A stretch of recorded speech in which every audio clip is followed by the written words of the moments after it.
Rana GS centre में इतिहास T20 series के भाग 9 में आपका स्वागत है। इससे पहले की और बाद की सभी वीडियो आप हमारे चैनल पर जाकर प्लेलिस्ट में देख सकते हैं। साथ ही गणित के फंडे, संविधान, भूगोल, विज्ञान आदि की भी बहुत सी वीडियो आप हमारे चैनल पर देख सकते हैं। आइए शुरू करते हैं वीडियो। इस वीडियो में आप जानेंगे कि फर्रुखसियर को फोड़ा निकला तो उसने ऐसा क्या कर्म किया कि ये देश अंग्रेज़ों का गुलाम होता चला गया। आइए शुरू करते हैं वीडियो। नंबर 1, अंग्रेज़ औरंगजेब झगड़े में किसने समझौता करा? ये जॉब चौरनॉक ने करवाया था। जब झगड़ा हुआ तो इसने समझौता करा दिया और वो वापस सूतनाती में आ गए। जॉब चौरनॉक कब बंगाल कंपनी का एजेंट बना? ये झगड़ा निपटवाने के 3 साल बाद एजेंट बन गया कंपनी का बंगाल में। सूतनाती एक गांव था उस ज़माने में। कंपनी स्थापना किसने की सूतनाती में? ये जॉब चौरनॉक ने 10 फरवरी 1691 को यहाँ पर कंपनी की स्थापना की। भारत में अंग्रेजी साम्राज्य का सपना देखने वाली कौन थी? ये सर जोसिया चाइल्ड थी। और ये कौन थी? ये मुंबई की गवर्नर थी। इसका भाई आगे बताएंगे क्या था। नंबर 6, अब हमें वह आधार निर्मित करना चाहिए जिस पर प्रशासनिक एवं सैनिक ढांचा खड़ा हो सके। यह कथन किसका था? यह जोसिया चाइल्ड का ही कथन था। जोसिया चाइल्ड का भाई जॉन चाइल्ड कहाँ का गवर्नर था? यह सूरत का गवर्नर था। किसने 1701 में भारत में रहने वाले सभी यूरोपियनों को गिरफ्तारी का आदेश दे दिया था? ये औरंगजेब थे। औरंगजेब का 2-3 बार झगड़ा हुआ। 1686-88 में हुआ, फिर बाद में ये 1701 का मामला हुआ। बहुत इम्पोर्टेंट 1717 का फरमान, जिसे विस्तार से जानना बहुत ज़रूरी है। इससे बहुत से प्रश्न आते हैं। नंबर 9, अंग्रेज़ों को स्वतंत्र व्यापार का फरमान 1717 का फरमान किसने दिया? फर्रुखसियर ने दिया, औरंगजेब के पुत्र ने। और यह फरमान 1651 में फर्रुखसियर के चाचा शाह शुजा ने पहले ही बंगाल में दे दिया था, जो वो सूबेदार थे वहाँ के। उसी पर फर्रुखसियर ने मोहर लगा दी। चाचा और भतीजा दोनों ने मिलकर अंग्रेज़ों की स्थापना भारत में कर दी। अब इससे आगे देखिए क्या हुआ। अंग्रेज शिष्टमंडल किसके नेतृत्व में फर्रुखसियर से मिलने पहुंचा था दिल्ली में? ये जॉन सरमन के नेतृत्व में गया था। बहुत बार पूछा जाता है ये भी। कुछ इम्पोर्टेंट फैक्ट है 1717 के फरमान से संबंधित, और इसमें से बहुत से सवाल आते हैं। कई एक तो बहुत इम्पोर्टेंट है, पूरा जान लीजिए, इसको ज़रूरी है।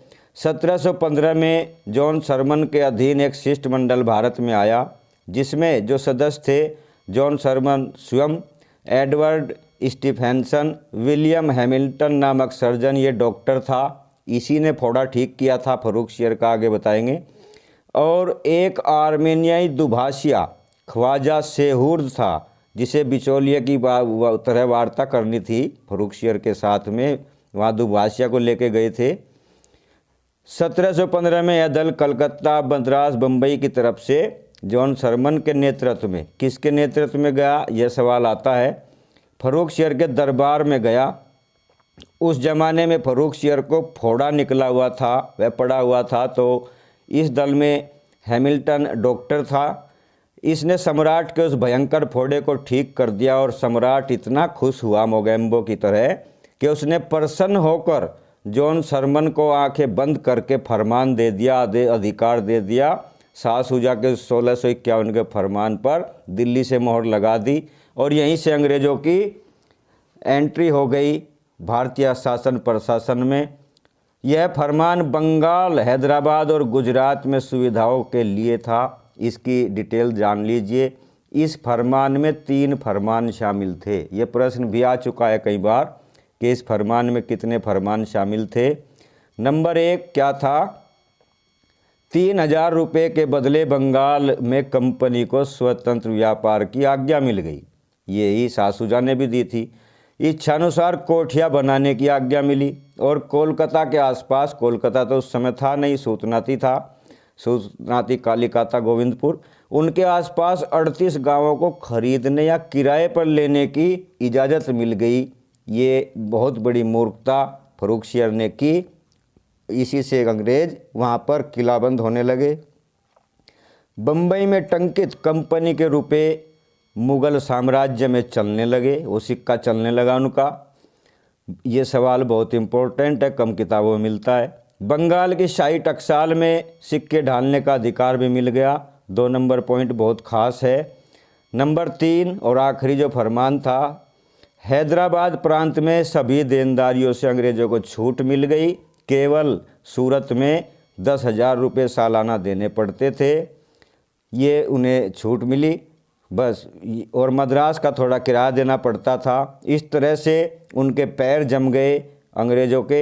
हैमिल्टन के फोड़ा ठीक करने के कारण इतना प्रसन्न हुआ फर्रुखसियर कि उसने दांव पर लगा दिया ये देश। किसने 1717 के फरमान को कंपनी का मैग्ना कार्टा महान अधिकार पत्र कहा? ओरमन ने कहा, क्योंकि इसी फरमान के बाद उन्होंने कलकत्ता स्थापना की, फोर्ट विलियम बनाया और देश पर कब्जा कर लिया। नंबर 12, दहेज नगरी किस शहर को कहा जाता है? मुंबई को कहते हैं। आधुनिक मुंबई का संस्थापक जेराल्ड डोंगियार। कई बार लिखा रहता है मुंबई का संस्थापक। मुंबई में जब जेराल्ड डोंगियार गवर्नर बन के गया था तो 60,000 जनसंख्या थी मुंबई की। तो मुंबई का संस्थापक नहीं, आधुनिक का कह सकते हैं इसे, आधुनिक मुंबई का संस्थापक। और दहेज में कैसे मिली थी ये मुंबई का द्वीप? 1661 में इंग्लैंड के राजकुमार चार्ल्स द्वितीय का विवाह पुर्तगाल के राजा डोल अल्फांसो की बहन थी ये, राजकुमारी कैथरीन ऑफ ब्रेगेंजा से हुआ। इसे दहेज में मुंबई द्वीप मिला और जिसे चार्ल्स द्वितीय ने 1688 में 10 पाउंड के किराए पर, सालाना किराए पर ईस्ट इंडिया कंपनी को दे दिया। इसी कारण मुंबई को दहेज नगरी भी कहते हैं। और ये ईस्ट इंडिया कंपनी जिसको ये दिया था, ये कंपनी 1709 में समाप्त हो गई थी। ध्यान रहे 31 दिसंबर को स्थापित होकर 1709 में समाप्त हुई। इसके बाद एक दूसरी कंपनी बनी थी जो अगली वीडियो में जिसके बारे में बताया जाएगा, वहाँ पर आप जान लेंगे कि किस तरह से दूसरी कंपनी का राज हुआ जो ईस्ट इंडिया कहलाई कंपनी। नंबर 14, कोलकाता का संस्थापक कौन था? जॉब चोरनॉक था, जिसने औरंगजेब और अंग्रेज़ों के झगड़े में बिचौलियन की भूमिका निभाई थी। नेक्स्ट इम्पोर्टेंट फैक्ट, औरंगजेब के समय बंगाल के मुग़ल गवर्नर अजीम उस शान उसका पुत्र था। 1698 में सूतनाती, कालीकाता और गोविंदपुर ये 3 गांव थे। इनकी जमींदारी औरंगजेब के मामा शाइस्ता खां के पुत्र और वहाँ के जमींदार इब्राहिम खां से, इब्राहिम खां जो है औरंगजेब के मामा शाइस्ता खां का पुत्र था, इससे 1200 रुपये में दिलवा दी। वर्धमान के जमींदार शोभा सिंह ने विद्रोह किया तो अंग्रेज़ों ने सूतनाती की किलेबंदी की आवश्यकता महसूस की और वहाँ किलेबंदी वो करने लगे। 10 फरवरी 1691 में चोरनॉक ने यहाँ एक दुर्ग जिसका नाम रखा फोर्ट विलियम की स्थापना की। फोर्ट विलियम का विकसित रूप ही कलकत्ता कहलाया, जिसका वर्तमान में नाम कोलकाता है। नंबर 15, फोर्ट विलियम कोलकाता का प्रथम गवर्नर कौन था? चार्ल्स आयर था। बहुत इम्पोर्टेंट है ये प्रश्न भी। और नंबर 16, अस्सादा कंपनी की स्थापना कब हुई थी? 1635 में हुई।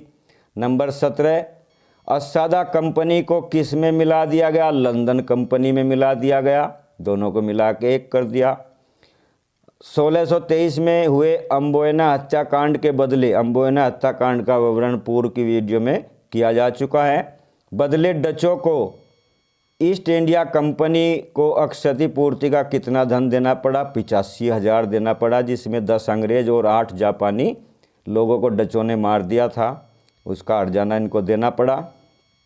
नंबर 19, यह धनराशि यानी अम्बोयना हत्याकांड के बदले में धनराशि ब्रिटेन के किस प्रधानमंत्री के समय दी गई? क्रामवेल के समय दी गई। सभी के लिए कंपनी की सदस्यता कब खोली गई? 1657 में खोल दी गई। नेक्स्ट वीडियो में आप जानेंगे कि कैसे वो कंपनी समाप्त हुई और दूसरी कंपनी बनी जो ईस्ट इंडिया कंपनी कहलाई। जय